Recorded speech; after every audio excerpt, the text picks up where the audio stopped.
Tanaw doon yung kasirola doon, white gold ba ni? Alright mga idol. Wana. Tanawa mga idol, ang gidya sa aton mga idol, kasirola ng mga idol.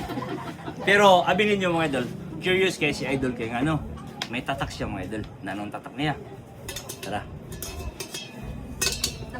24 karat gold corona. Okay. Mao ni siya ang iyang gikatingalan mga idol. Nganong may tatak mga 24 karat. Subot pa sabot, basin pa lang white gold. Pero i-test natin mga idol kung nano ni siya. Okay.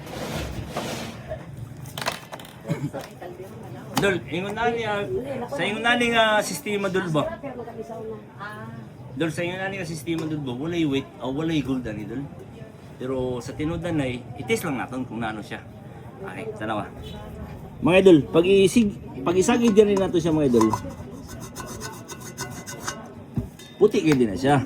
Sunod, ang iyang sagid mga idol, ignos-nos nimo, danyog na siya, but pa sa buta na, stainless na siya mga idol. So kani siya, ibutangan na siya tatak na 24 karat gold kay ano. Sa ilan ni siyang kumpanya, ngalan ni siya sa kumpanya, dili ni siya kay kanang gold siya nga kuan, white gold. Okay. So, tanawa mga idol. Grabe na kitang gidya mga idol. Sakto kayo mga idol.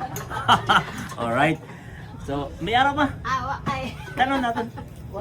Ikaw lang. Hatag lang. Oy, ari pa mga idol. Tanawa mga idol. Ini mga idol, kas ana content ano ni siya. Mo ni siya ang kung sa pan pasud or sudlay nani ni siyang tawag sini sa karaan. Aluminum ni siya mga idol. Na nakuha nila na kasa. Pero last time mga idol nakakita ko ani, naka-encounter ko ani, gold siya 14 karat. Pero sad to say wala gibaligya sa aton mga idol. Madam, aluminum ni siya madam niya. Madam idol, aluminum ni siya niya. Kanina man siya stainless, dili ni siya white gold. All right.